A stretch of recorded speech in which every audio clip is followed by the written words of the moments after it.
ವಿವೇಕಾನಂದರು ಹೇಳಿದ್ದಾರೆ, ಏಕಾಗ್ರತೆ ಸಫಲತೆಯ ಬೀಗ ಎಂದು. ಯಾವಾಗ ನೀವು ನಿಮ್ಮ ಊರ್ಜೆನ ಒಂದೇ ಜಾಗದಲ್ಲಿ ಇಡ್ತಿರೋ ಆಗ ಅಸಂಭವ ಕೂಡ ಸಂಭವ ಆಗೋಗುತ್ತೆ. ಸ್ನೇಹಿತರೆ, ಮುಂದೆ ನಾವು ಸ್ವಾಮಿ ವಿವೇಕಾನಂದರ 3 ಕಥೆಯಿಂದ ನೋಡೋಣ ಎಲ್ಲಾ ಕೆಲಸದಿಂದ ಧ್ಯಾನ ತೆಗೆದು ಅದನ್ನ ಹೇಗೆ ಒಂದೇ ಕೆಲಸದಲ್ಲಿ ಇಡೋದು ಅಂತ. ಮೊದಲನೇ ಕತೆ. ಸ್ವಾಮೀಜಿ ಒಂದು ಪಾರ್ಕ್ ಅಲ್ಲಿ ಆರಾಮ್ ಮಾಡ್ತಿದ್ರು. ಅಲ್ಲಿ ಅವರು ಒಬ್ಬ ಹುಡುಗನನ್ನ ನೋಡಿದ್ರು. ಅವನು ಒಂದು ಖಾಲಿ ಪೇಜ್ ಮೇಲೆ ಒಂದು ಕಷ್ಟವಾದ ಶ್ಲೋಕ ಬರೆಯೋ ಪ್ರಯತ್ನ ಮಾಡ್ತಿದ್ದ. ಆದರೆ ತಪ್ಪುಗಳ ಕಾರಣದಿಂದ ಪದೇ ಪದೇ ಪೇಜ್ ನ ಹರಿದು ಆಗ್ತಿದ್ದ. ಮತ್ತೆ ಪ್ರತಿ ಸರಿ ಹೊಸ ಪೇಜ್ ಇಂದ ಶುರು ಮಾಡ್ತಿದ್ದ.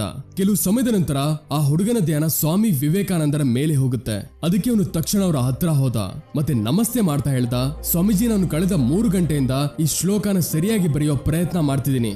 ಆದ್ರೆ ಪ್ರತಿ ಸರಿ ಯಾವ್ದಲ್ಲ ಯಾವ್ದಾದ್ರು ತಪ್ಪಾಗೋಗುತ್ತೆ. ಅದರಿಂದ ನಾನು ಮತ್ತೆ ಶುರು ಮಾಡ್ಬೇಕಾಗತ್ತೆ.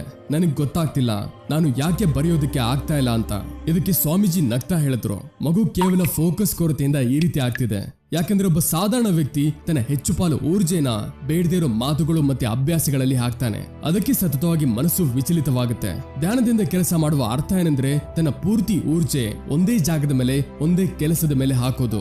ಮತ್ತೆ ಯಾವಾಗ ನೀನು ಪದೇ ಪದೇ ಈ ರೀತಿ ಮಾಡ್ತೀಯೋ ಆಗ ಮನಸ್ಸು ಇದಕ್ಕೆ ತಯಾರಾಗೋಗುತ್ತೆ. ಮತ್ತೆ ಮಾಡಿದ ತಪ್ಪನ್ನ ಮತ್ತೊಂದು ಸರಿ ಮಾಡೋದಿಲ್ಲ. ಆ ಹುಡುಗ ಹೇಳ್ದ, ಸ್ವಾಮೀಜಿ, ಏನಾದ್ರೂ ಮನಸ್ಸು ಪದೇ ಪದೇ ವಿಚಲಿತವಾದ್ರೆ ಆಗ ನಾನು ಒಂದೇ ಕೆಲಸದಲ್ಲಿ ಹೇಗೆ ಧ್ಯಾನ ಇಡ್ಲಿ? ಸ್ವಾಮೀಜಿ ಕೇಳಿದ್ರು, ನೀನು ಬರೆಯುವ ಸಮಯ ಖಂಡಿತ ಯಾವ್ದಾದ್ರು ವ್ಯಕ್ತಿ ಅಥವಾ ಘಟನೆ ಬಗ್ಗೆ ಯೋಚಿಸ್ತಿದ್ದ. ಹುಡುಗ ಹೇಳ್ದ, ಹೌದು ಸ್ವಾಮೀಜಿ, ಇವತ್ತು ರಜೆ ದಿನದಲ್ಲಿ ಎಲ್ಲರಿಗೂ ಹೊರಗಡೆ ಆಟ ಆಡುವ ಸಮಯ ಸಿಗುತ್ತೆ. ಆದ್ರೆ ನಾನು ಈ ಕೆಲಸ ಪೂರ್ತಿ ಮಾಡ್ಬೇಕು. ಬಹುಶಃ ಇದಕ್ಕೆ ನಾನು ಸರಿಯಾಗಿ ಫೋಕಸ್ ಮಾಡೋದಕ್ಕೆ ಆಗ್ತಾ ಇಲ್ಲ. ಸ್ವಾಮೀಜಿ ಹೇಳಿದ್ರು, ಸರಿ, ಈಗ ನೀನು ಈ ಸುಲಭ ನಿಯಮಗಳನ್ನ ಅರ್ಥ ಮಾಡ್ಕೋ. ಆಗ ನೀನು ನಿನ್ನ ಎಲ್ಲಾ ಕೆಲಸಗಳನ್ನ ಮನಸ್ಸಿಟ್ಟು ಮಾಡ್ಬೋದು. ಸತತವಾಗಿ ಆಳವಾದ ಉಸಿರು ತಗೋ. ಸ್ವಾಮೀಜಿ ಹೇಳಿದ್ರು, ಯಾವಾಗೆಲ್ಲ ನಿನ್ನ ಮನಸ್ಸು ವಿಚಲಿತನಾಗುತ್ತೋ ಆಗ 5 ಆಳವಾದ ಉಸಿರು ತಗೋ. ಮತ್ತೆ ನಿನ್ನ ಧ್ಯಾನ, ಕೆಲಸ ಮತ್ತೆ ಆಟದಿಂದ 2ರಿಂದ ತೆಗೆದು ನಿನ್ನ ಉಸಿರಿನ ಮೇಲೆ ತಗೋಬಾ. ಎಷ್ಟು ನೀನು ನಿನ್ನ ಉಸಿರಿನ ನೋಡ್ತೀಯೋ ಅಷ್ಟೇ ನಿನ್ನ ಮನಸ್ಸು ಶಾಂತವಾಗಿರುತ್ತೆ. ಕೆಲಸವನ್ನ ಅನುಭವಿಸು. ಯಾವಾಗ ನೀನು ಬರೀತೀಯೋ ಆಗ ಪ್ರತಿಯೊಂದನ್ನ ಸೂಕ್ಷ್ಮವಾಗಿ ಅನುಭವಿಸು. ಯಾವ ತರ ಅಂದ್ರೆ ಪೆನ್ನಿನ ಕೈಯನ್ನ ಮುಟ್ತಿರೋದು ಮತ್ತೆ ಬರೆಯುವ ಸಮಯ ಯಾವ ಶಬ್ದ ಬರುತ್ತೋ ಅದನ್ನ ಗಮನ ಇಟ್ಟು ಕೇಳು. ಯಾವಾಗ ನೀನು ಎಲ್ಲಾ ವಸ್ತುಗಳ ಮೇಲೆ ಗಮನ ಕೊಡ್ತೀಯೋ ಆಗ ನಿನ್ನ ಧ್ಯಾನ ವಿಚಲಿತವಾಗೋದು ಕಡಿಮೆ ಆಗೋಗುತ್ತೆ. ಮತ್ತೆ ನಿನ್ನ ಮನಸ್ಸು ಮತ್ತೆ ಶರೀರ ಕೇವಲ ಒಂದೇ ಕೆಲಸದಲ್ಲಿ ತೊಡಗಿರುತ್ತೆ. ನಿನ್ನ ಮನಸ್ಸು ಕೆಲಸದ ಮೇಲೆ ಎಷ್ಟು ಕೇಂದ್ರಿತವಾಗುತ್ತೆ ಅಂದ್ರೆ ನಿನಗೆ ಸಮಯದ ಬಗ್ಗೆ ಗೊತ್ತೇ ಆಗಲ್ಲ. ಯಾವಾಗ ಹುಡುಗ ಸ್ವಾಮೀಜಿಯ ಮಾತು ಕೇಳಿ ಮತ್ತೆ ಆಳವಾದ ಉಸಿರನ್ನು ತಗೊಂಡು ಬರೆಯೋದಕ್ಕೆ ಶುರು ಮಾಡಿದ್ನೋ ಆಗ ಅವನಿಗೆ ಇದು ಸ್ಪಷ್ಟವಾಗಿ ಗೊತ್ತಾಯ್ತು. ಈಗ ಅವನ ತಪ್ಪುಗಳು ಕಡಿಮೆ ಆಗ್ತಿರೋದು ಮತ್ತೆ ಅವನ ಕೆಲಸ ಕೂಡ ಬೇಗ ಪೂರ್ತಿ ಆಯ್ತು. ಅವನು ಸ್ವಾಮೀಜಿಗೆ ಧನ್ಯವಾದ ಹೇಳ್ದ. ಇದರ ಮೇಲೆ ಸ್ವಾಮೀಜಿ ನಗ್ತಾ ಹೇಳಿದ್ರು, ನೆನಪಿಡು, ಯಾವಾಗ ಮನಸ್ಸು ಮತ್ತೆ ಇಂದ್ರಿಯಗಳು ಒಂದೇ ಕೆಲಸದಲ್ಲಿ ತೊಡಗುತ್ತೋ ಆಗ ಧ್ಯಾನ ಆ ಕೆಲಸದ ಪ್ರತೀಕ ಆಳವಾಗೋಗುತ್ತೆ. ಮತ್ತೆ ಇದೇ ನಿಜವಾದ ಸಫಲತೆ. 2ನೇ ಕತೆ. ಒಂದು ದಿನ ಒಬ್ಬ ಯುವಕ ಸ್ವಾಮಿ ವಿವೇಕಾನಂದರ ಹತ್ರ ಬಂದ. ಯುವಕನ ಮುಖದ ಮೇಲೆ ತೊಂದರೆ ಮತ್ತೆ ನಿರಾಶೆ ಸ್ಪಷ್ಟವಾಗಿ ಕಾಣ್ತಿತ್ತು. ಅವನು ಸ್ವಾಮೀಜಿಗೆ ಹೇಳ್ದ, ಸ್ವಾಮೀಜಿ, ನಾನು ತುಂಬಾ ಸಮಯದಿಂದ ಪರೀಕ್ಷೆಗೆ ತಯಾರಿ ಮಾಡ್ತಿದ್ದೀನಿ. ತುಂಬಾ ಸರಿ ಪ್ರಯತ್ನ ಮಾಡಿದ್ದೀನಿ. ಆದ್ರೆ ಪ್ರತಿ ಸರಿ ಅಸಫಲನಾಗ್ತೀನಿ. ನನಗೆ ಅರ್ಥ ಆಗ್ತಿಲ್ಲ ನನ್ನಿಂದ ಎಲ್ಲಿ ತಪ್ಪಾಗ್ತಿದೆ ಅಂತ. ಸ್ವಾಮೀಜಿಯವನು ಮಾತನ್ನ ಗಮನ ಇಟ್ಟು ಕೇಳಿದ್ರು. ಮತ್ತೆ ನಂತರ ಈ ಪ್ರಶ್ನೆ ಕೇಳಿದ್ರು, ಏನ್ ನೀನು ನಿಜವಾಗ್ಲೂ ಪರೀಕ್ಷೆ ಪಾಸ್ ಮಾಡ್ಬೇಕು ಅಂತ ಇದ್ಯಾ? ಹೌದು ಸ್ವಾಮೀಜಿ, ನಾನು ತುಂಬಾ ಶ್ರಮ ಪಡೋದಕ್ಕೆ ತಯಾರಿದ್ದೀನಿ. ನೀವು ಕೇವಲ ನನಗೆ ಇದನ್ನ ಹೇಳಿ ನಾನು ಏನ್ ಮಾಡ್ಬೇಕಂತ. ಸ್ವಾಮೀಜಿ ತಮ್ಮ ಜೊತೆ ಆ ಹುಡುಗನನ್ನ ಒಂದು ಖಾಲಿ ಜಾಗಕ್ಕೆ ಕರ್ಕೊಂಡು ಹೋದ್ರು. ಅಲ್ಲಿ ಒಂದು ಹಳೆಯ ಮೊಂಬತ್ತಿ ಮತ್ತೆ ಒಂದು ಮ್ಯಾಚಸ್ ಇಟ್ಟಿದ್ರು. ಅವರು ಆ ಹುಡುಗನಿಗೆ ಒಂದು ಮೊಂಬತ್ತಿ ಕೊಟ್ಟು ಹೇಳಿದ್ರು, ಈ ಮೊಂಬತ್ತಿನ ಹಚ್ಚಿ ಇಲ್ಲಿಂದ ಸ್ವಲ್ಪ ದೂರದಲ್ಲಿ ನಿಂತಿರೋ ಆ ಮರದ ಕಡೆ ತಗೊಂಡು ಹೋಗು. ಆದ್ರೆ ನೆನಪಿಡು, ಈ ಮೊಂಬತ್ತಿ ಹಾರಬಾರ್ದು. ಸ್ವಾಮೀಜಿ ಇದನ್ನ ಹೇಳಿ ಅಲ್ಲಿಂದ ಹೊರಟೋದ್ರು. ಯುವಕ ಮ್ಯಾಚಸ್ ಇಂದ ಮೊಂಬತ್ತಿ ಹಚ್ಚಿದ ಮತ್ತೆ ಮೆಲ್ಲಗೆ ಮೊಂಬತ್ತಿನ ತಗೊಂಡು ಆ ಮರದ ಕಡೆ ಹೊರಟ. ರಸ್ತೆಯಲ್ಲಿ ಸ್ವಲ್ಪ ಗಾಳಿ ಬಂತು. ಅದರಿಂದ ಮೊಂಬತ್ತಿಯ ಜ್ವಾಲೆ ಅಲ್ಲಾಡ್ತು. ಯುವಕ ಅದನ್ನ ಉಳಿಸೋ ಪೂರ್ತಿ ಪ್ರಯತ್ನ ಮಾಡ್ದ. ಆದ್ರೆ ಮೊಂಬತ್ತಿ ಹಾರೋಯ್ತು. ಯುವಕ ವಾಪಸ್ ಬಂದ, ಮೊಂಬತ್ತಿನ ಮತ್ತೊಂದು ಸಾರಿ ಹಚ್ಚಿದ ಮತ್ತೆ ಪುನಃ ತನ್ನ ಗುರಿಯ ಕಡೆ ನಡೆದ.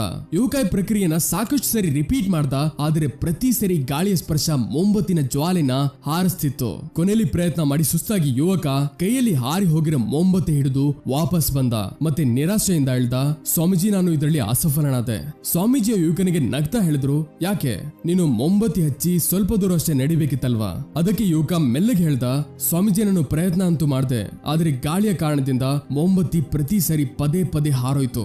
ಸ್ವಾಮೀಜಿ ಹೇಳಿದ್ರು, ಇದೇ ನೀನು ಅರ್ಥ ಮಾಡ್ಕೋಬೇಕಾಗಿರೋದು. ಈ ನಿನ್ನ ಮನಸ್ಸು ಕೂಡ ಮೊಂಬತ್ತಿಯ ಜ್ವಾಲೆ ತರ ಇದೆ. ಮತ್ತೆ 4 ಕಡೆಯಿಂದ ಬರೋ ಗಾಳಿ ಧ್ಯಾನ ಮಾಡೋ ಅಭ್ಯಾಸಗಳು. ಎಲ್ಲಿ ತನಕ ತನಕ ನೀನು ಈ ಅಭ್ಯಾಸಗಳನ್ನ ನಿನ್ನ ವಶದಲ್ಲಿ ಇಡೋದಿಲ್ವೋ ಅಲ್ಲಿ ತನಕ ಧ್ಯಾನದ ಜ್ವಾಲೆ ಹಾರೋಗ್ತಿರತ್ತೆ. ಇದೇ ರೀತಿ ಎಲ್ಲಿ ತನಕ ನೀನು ನಿನ್ನ ಗುರಿಯ ಕಡೆ ಪೂರ್ಣ ರೀತಿ ಧ್ಯಾನ ಕೇಂದ್ರಿತ ಮಾಡೋದಿಲ್ವೋ ಅಲ್ಲಿ ತನಕ ನೀನು ನಿನ್ನ ಗುರಿ ಕಡೆ ತಲುಪೋದಕ್ಕಾಗಲ್ಲ. ಅದಕ್ಕೆ ಮನಸ್ಸನ್ನ ಏಕಾಗ್ರತೆಯಲ್ಲಿ ಇಡು ಮತ್ತೆ ಯಾವ ಕೆಲಸ ಮಾಡ್ತೀಯೋ ಅದರಲ್ಲಿ ಪೂರ್ಣ ರೀತಿ ಮುಳುಗೋಗು. ನಿನ್ನ ಪ್ರಯತ್ನಗಳು ಖಂಡಿತ ಸಫಲವಾಗುತ್ತೆ. ಮತ್ತೆ ನೆನಪಿಡು, ಎಲ್ಲಾ ತರಹದ ಜ್ಞಾನಕ್ಕೆ ಒಂದು ಮೂಲ ತತ್ವ ಧ್ಯಾನ ಇದೆ. ಅದಕ್ಕೆ ಏನೇ ಮಾಡೋದಕ್ಕೂ ಮೊದಲು ನೀನು ಒಂದೇ ಜಾಗದಲ್ಲಿ ಧ್ಯಾನ ಇಡುವುದನ್ನ ಕಲಿಬೇಕಾಗತ್ತೆ. ನೀನು ಯಾವ ರೀತಿ ಅಭ್ಯಾಸ ಇಡ್ತೀಯೋ ಅದೇ ರೀತಿ ನಿನ್ನ ಮನಸ್ಸು ಆಗ್ತಾ ಹೋಗುತ್ತೆ. ಅದಕ್ಕೆ ಚಿಕ್ಕದಿಂದ ಚಿಕ್ಕ ಕೆಲಸ ಕೂಡ ಗಮನ ಇಟ್ಟು ಮಾಡು. ಈ ರೀತಿ ಮಾಡೋದ್ರಿಂದ ಮನಸ್ಸಿನ ಸ್ವಭಾವ ಬದಲಾಗೋಗುತ್ತೆ. ಆಗ ನಿನಗೆ ಸಫಲತೆ ಖಂಡಿತ ಸಿಗುತ್ತೆ. ಮೂರನೇ ಕತೆ. ಒಬ್ಬ ಯುವಕ ಸ್ವಾಮೀಜಿಯೇ ಕೇಳ್ದ, ಮನಸ್ಸಲ್ಲಿ ಬರುವ ವಿಚಾರಗಳನ್ನ ಹೇಗೆ ಬಿಡಬೇಕು? ಸ್ವಾಮೀಜಿಯ ಯುವಕನಿಗೆ ಹೇಳಿದ್ರು, ಹೇಳ್ತೀನಿ, ಆದ್ರೆ ಅದಕ್ಕಿಂತ ಮುಂಚೆ ನೀನೊಂದು ಪರೀಕ್ಷೆ ಕೊಡಬೇಕು. ಮತ್ತೆ ಒಂದು ಗ್ಲಾಸ್ ಅಲ್ಲಿ ನೀರು ತುಂಬಿ ಸ್ವಾಮೀಜಿಯ ಹುಡುಗನ ಕೈಗೆ ಕೊಟ್ರು. ಮತ್ತೆ ಹೇಳಿದ್ರು, ನೀರಿನ ಒಂದು ತುಟ್ಟು ಬೀಳಿಸದೇ ಇರೋ ಹಾಗೆ ಇದನ್ನ ಹಿಡ್ಕೊಂಡು ನಿಂತಿರೋ. ಯುವಕ ಹೇಳ್ದ, ಇದಂತೂ ತುಂಬಾ ಸುಲಭ ಇದೆ. ಅವನು ಅದನ್ನ ಮಾಡೋದು ಶುರು ಮಾಡ್ದ. ಶುರುಲಿ ಎಲ್ಲ ಸರಿಯಾಗಿತ್ತು, ಆದ್ರೆ ಸ್ವಲ್ಪ ಸಮಯದಲ್ಲೇ ಅವನ ಮನಸ್ಸಲ್ಲಿ ಸಂದೇಹ ಬರೋದು ಶುರುವಾಯ್ತು. ಇದರಿಂದ ಏನು ವ್ಯತ್ಯಾಸ ಬೀಳುತ್ತೆ? ಎಷ್ಟೊತ್ತು ನಾನು ಹೀಗೆ ನಿಂತಿರ್ಬೇಕು, ಹೇಗೆ ವಿಚಾರಗಳು ಅವನಲ್ಲಿ ಬಂತು. ಆಗ ಅವನ ಧ್ಯಾನ ಬೇರೆ ಕಡೆ ಹೋಗ್ತಿತ್ತು ಮತ್ತೆ ಗ್ಲಾಸ್ ಇಂದ ನೀರು ಹೊರಗೆ ಬಿತ್ತು. ಕೊನೆಯಲ್ಲಿ ಸ್ವಾಮೀಜಿ ಹೇಳಿದ್ರು, ಮಗು, ಯಾವಾಗ ನಿನ್ನ ಮನಸ್ಸು ಶಾಂತವಾಗಿತ್ತೋ ಅಲ್ಲಿ ತನಕ ನೀರು ಚೆಲ್ಲಿಲ್ಲ. ಆದ್ರೆ ಯಾವಾಗ ನಿನ್ನ ಮನಸ್ಸಲ್ಲಿ ವಿಚಾರಗಳು ಬರೋದು ಶುರುವಾಯ್ತು ಆಗ ನೀರು ಹೊರಗೆ ಬರೋದು ಶುರುವಾಯ್ತು. ಅವರು ಮುಂದೆ ಅರ್ಥ ಮಾಡಿಸಿದ್ರು, ಯಾವ ತರ ಕಾದಿರೋ ಕಬ್ಬಿಣಕ್ಕೆ ಸುತ್ತಿಗೆಯಿಂದ ಹೊಡೆಯೋದ್ರಿಂದ ಒಂದು ಹೊಸ ರೂಪ ಬರುತ್ತೋ ಅದೇ ರೀತಿ ನಿನ್ನ ವಿಚಾರ ವ್ಯಕ್ತಿತ್ವಕ್ಕೆ ಮತ್ತೆ ಮನಸ್ಸಿಗೆ ಆಕಾರ ಕೊಡುತ್ತೆ. ನಿನ್ನ ಮನಸ್ಸು ಕೂಡ ಆ ಗ್ಲಾಸ್ ಅಲ್ಲಿರೋ ನೀರಿನ ತರ ಇದೆ. ಅದನ್ನ ಸುಲಭವಾಗಿ ವಿಚಲಿತ ಮಾಡುವಂತದ್ದು. ಏನಾದ್ರೂ ನೀನು ನೀರು ಅಂದ್ರೆ ಮನಸ್ಸನ್ನ ಸ್ಥಿರವಾಗಿ ಇಡಬೇಕು ಅಂತ ಇದ್ರೆ ಆಗ ಮೊದಲು ಎಲ್ಲಾ ವಿಚಾರಗಳನ್ನ ಸ್ಥಿರವಾಗಿ ಮಾಡೋದು ಕಲಿಬೇಕಾಗುತ್ತೆ. ಈಗ ನೀನೊಂದು ಕೆಲಸ ಮಾಡು. ಈ ಗ್ಲಾಸ್ ಹಿಡಿದು ನಿನ್ನ ಧ್ಯಾನನೆಲ್ಲ ಈ ಗ್ಲಾಸ್ ಮೇಲೆ ತಗೋಬಾ. ನಿನ್ನ ಉಸಿರನ್ನ ಹೊಟ್ಟೆ ಮತ್ತೆ ಎದೆಯಲ್ಲಿ ಬರೋದು ಹೋಗೋದನ್ನ ಅನುಭವಿಸು. ಕೈಯಲ್ಲಿ ಆಗುತ್ತಿರೋ ನೋವು ಮತ್ತೆ ಸಂಕಷ್ಟವನ್ನ ಹೋಗೋದಕ್ಕೆ ಬಿಡು. ಮನಸ್ಸಲ್ಲಿ ಯಾವ ವಿಚಾರಗಳು ಬರ್ತಿದ್ಯೋ ಅದನ್ನ ಹಾಗೇ ಇರೋದಕ್ಕೆ ಬಿಡು. ನಿನಗೆ ನೀನೇ ನೆನಪಿಸು, ನೀನೊಂದು ವಿಚಾರ ಅಲ್ಲ, ಬದಲಿಗೆ ಅದನ್ನ ದೂರದಿಂದ ನೋಡೋ ವ್ಯಕ್ತಿ ಅಂತ. ಈ ರೀತಿ ನೆನಪಲ್ಲಿ ಇಡೋದ್ರಿಂದ ವಿಚಾರಗಳು ಬಂದು ಹೊರಟೋಗುತ್ತೆ, ಆದ್ರೆ ಮನಸ್ಸನ್ನ ವಿಚಲಿತ ಮಾಡೋದಕ್ಕಾಗಲ್ಲ. ಸ್ವಲ್ಪ ಸಮಯದವರೆಗೆ ಯುವಕ ಈ ಅಭ್ಯಾಸನ ಮುಂದುವರಿಸ್ತಾ ಮತ್ತೆ ಗ್ಲಾಸ್ ಇಂದ ಒಂದು ತುಟ್ಟು ಬೀಳಿಸದೇ ಇರೋ ಹಾಗೆ ನಿಂತಿದ್ದ. ಈ ರೀತಿ ಧ್ಯಾನ ಕೊಟ್ಟು ಅಭ್ಯಾಸ ಮಾಡ್ತಿರೋ ಮೆಲ್ಲ ಮೆಲ್ಲಗೆ ನಿನ್ನ ಮನಸ್ಸು ಶಾಂತವಾಗುತ್ತೆ. ಮತ್ತೆ ಆಗ ಯಾವುದೇ ಕಷ್ಟದ ಕೆಲಸ ಮಾಡೋದು ನಿನಗೆ ಸಾಮಾನ್ಯವಾಗಿ ಹೋಗುತ್ತೆ. ಇದರ ನಂತರ ಯುವಕ ಸ್ವಾಮೀಜಿಗೆ ಧನ್ಯವಾದ ಹೇಳಿ ಮನೆಗೆ ಹೊರಟೋದ. ನಿಮಗೂ ಕೂಡ ಏಕಾಗ್ರತೆ ಕೊರತೆ ಇದೆ ಅಂತ ಗೊತ್ತಾಗ್ಬೇಕು ಅಂದ್ರೆ ನೀವು ಕೇವಲ ಒಂದೇ ಒಂದು ನಿಮಿಷ ಧ್ಯಾನ ಮಾಡಿ. ಆ ಧ್ಯಾನ ಮಾಡ್ಬೇಕಾದ್ರೆ ನಿಮ್ಗೇನಾದ್ರೂ ಆ ಕಡೆ ಈ ಕಡೆಯಿಂದ ಬೇರೆ ವಿಚಾರಗಳು ಬರ್ತಿದ್ರೆ ಏಕಾಗ್ರತೆ ಮಾಡೋದಕ್ಕೆ ಆಗ್ತಿಲ್ಲ ಅಂತ ಅರ್ಥ. ನೀವು ಇದನ್ನ ಪ್ರತಿದಿನ ಮಾಡ್ಬೇಕಾಗತ್ತೆ, ನಿಮ್ಮ ಮನಸ್ಸನ್ನ ನಿಮ್ಮ ವಶದಲ್ಲಿ ಒಂದೇ ಕಡೆ ಇಡೋದಕ್ಕೆ. ಇದನ್ನ ಈಗ ಕೂಡಲೇ ಪ್ರಯತ್ನ ಮಾಡಿ ನೋಡಿ, ಗೊತ್ತಾಗತ್ತೆ. ಈ ಸಮಯ ನೀವೇನಾದ್ರೂ ಮನೇಲೇ ಇದ್ರೆ ಕೇವಲ ಒಂದೇ ಒಂದು ನಿಮಿಷ ಕಣ್ಣನ್ನ ಮುಚ್ಚಿ ಧ್ಯಾನ ಮಾಡೋಣ. ನಿಮ್ಮ ಏಕಾಗ್ರತೆನ ಟೆಸ್ಟ್ ಮಾಡೋದಕ್ಕೆ ರೆಡಿ? ಕಣ್ಣು ಮುಚ್ಚಿ, ಸ್ಟಾರ್ಟ್.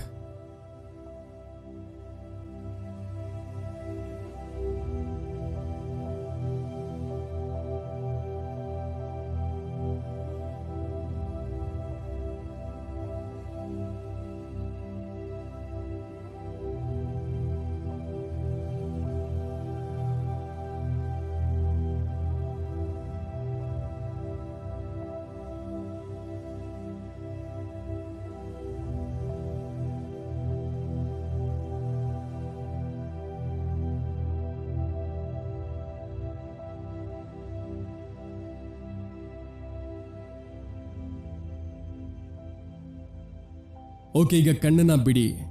ನಿಮ್ಮ ಮನಸ್ಸು ಕೂಡ ಧ್ಯಾನ ಮಾಡುವಾಗ ತುಂಬಾ ವಿಚಲಿತ ಆಗ್ತಿದ್ರೆ, ಆ ಕಡೆ ಈ ಕಡೆ ಹೋಗ್ತಿದ್ರೆ ಈ ಮುಂದಿನ ವಿಡಿಯೋನ ತಪ್ಪದೆ ನೋಡಿ. ನಿಮ್ಮ ಏಕಾಗ್ರತೆ ಹೆಚ್ಚಿಸಲು ಮತ್ತೆ ಸ್ಟ್ರೆಸ್ ರಿಲೀಫ್ ಮಾಡಲು ಮನಸ್ಸಿನ ಶಾಂತಿಗಾಗಿ ಗೈಡೆಡ್ ಮೆಡಿಟೇಷನ್. ಸ್ನೇಹಿತರೆ, ಕತೆ ನಿಮ್ಮ